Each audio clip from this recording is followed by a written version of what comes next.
Hey folks, welcome back to The Slice. It is a clay season, and I'm excited, much more excited than I used to be when clay season came around, because I'm a much more mature tennis fan now. So I'm going to break down the Monte Carlo Masters, the first tournament on clay, and say why we should all be excited for it, and give you who is the obvious favorite. I think you might know who I'm talking about.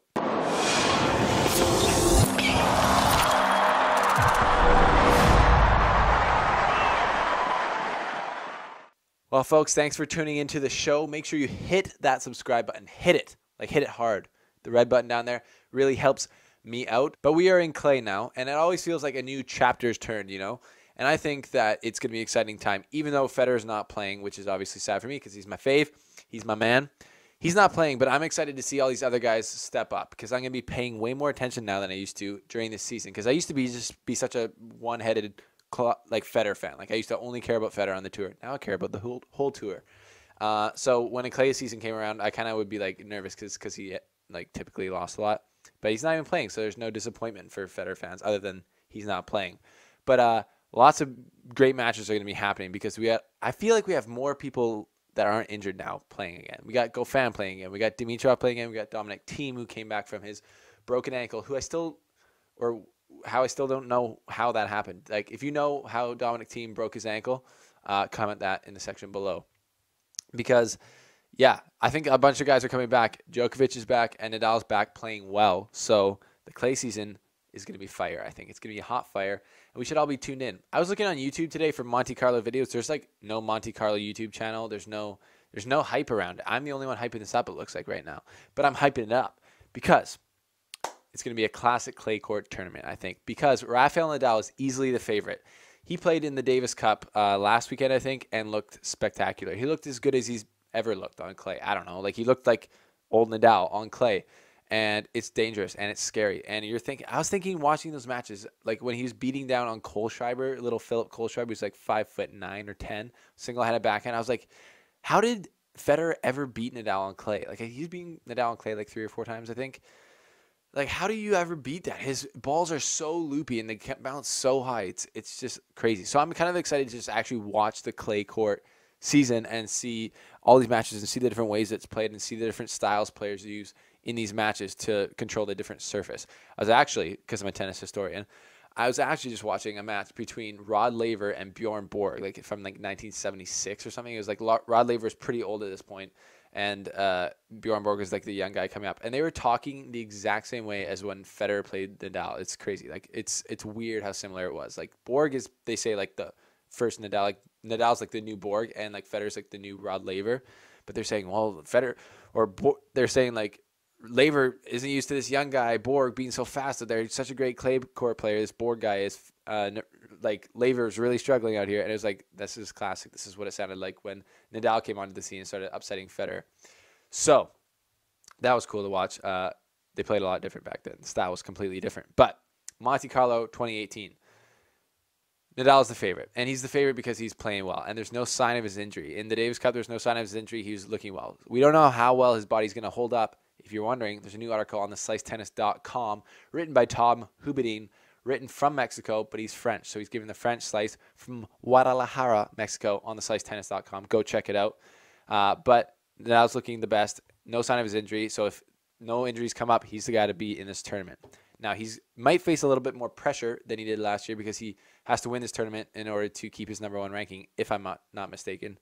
Leave that in the comment below if I am mistaken, but I don't think I am. He has to win this in order to preserve all his points because he's only 80 ahead on Federer right now. So obviously if he loses in the final, I think you only get 750 if you get in the final. So yeah, he'll be in second place if he doesn't win Monte Carlo. So that's a little bit of pressure, I think, because he's obviously proud and wants to stay up there. Nadal's the favorite. And our guy, Novak Djokovic, whom, if you didn't see our video, I'll post a little tab right there, posted one on what is wrong with Novak Djokovic. And here's another case for him to try and make this comeback. But he's in a brutal part of the draw, not helping his comeback at all. His route goes something like this. He's got a qualifier, then Coric, then Thiem, and then Nadal. And that's to get him to the quarterfinals. So if that's how it should play out due to the rankings, that's tough because Coric is playing unreal. Thiem is the second best clay court player in the world right now, and Nadal's the clay goat. So Really tough draw for Djokovic, and I don't know if he's going to be able to find his step here, but we'll see. I'm optimistic. I'm hoping. I want to see Djokovic playing well again because it's better for tennis. It was so sick. I didn't really watch much tennis from like 2013 to 2016, and I'm pissed. Like, I missed out on all these matches. Anyways, time to redeem myself. Djokovic, please play well. And you know who else I'm looking for is Grigor Dimitrov. I am expecting him to step it up in the clay court season because he's pretty good on clay. And he is just a great mover, obviously, and flexible. And he had a rough patch there in Indian Wells and Miami and the Australian Open. He hasn't looked all good all year after winning the ATP Finals last November or December.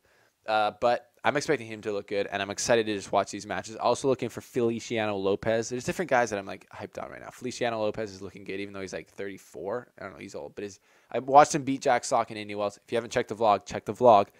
I watched him beat Jack Sock, and he looks sick. He's got one of the biggest serves on tour still, and his game is just sweet. Another reason that Dimitrov is going to possibly do well is because he's in a pretty soft part of the draw. Like, though he doesn't have to play anyone that tough until Nadal, which he'd have to play in the semifinals. But he can make a deep run here, and then I think if he's playing well and Nadal's not on his game, he could definitely cause an upset there. But we'll have to wait and see. So I'm going to give a preview. I don't usually do this before a tournament, but I think the semifinals could be this. It could be Nadal versus Dimitrov in the top half, which would be tight. And then Alexander Zverev versus Carreno Busta in the bottom half. Zverev's playing well, made it to the finals, Miami. Carreno Busta is playing well. He also made it pretty deep in Miami and then lost to, I forget, but he played well, and he's a good player on clay because he's Spanish. So I'm looking forward to a sweet tournament here to kick off the clay season. And now, a segment that has been missing from the last video. Fantastic comments. We got some great comments here, and I'm going to show you them right now. So the last video that I made was what is wrong with Novak Djokovic. Like I said, you can check it out. Daniel Smith said too much sex, I think, is the reason. Very astute. Could definitely be it, but I doubt it. JJ Millo said his old trainer is back, Marian Vida, and he went with emoticons. Good point. Marian Vida is back, it seems, in the Djokovic camp, and I think that he could make, maybe a renaissance back to the old ways of the Joker. And Tennis Rich said, does someone decide for you what is wrong with you? He'll be fine. I don't know if that was a dig at me. Were you messing with me, Tennis Rich? Tennis Rich, you want to go? You want to come at me, bro? Anyways, that was fantastic comments. Thanks for being funny in the comment section. If you want to get featured on tennis, fantastic comments. Be funny, be original, make something up, be creative in the comment section below.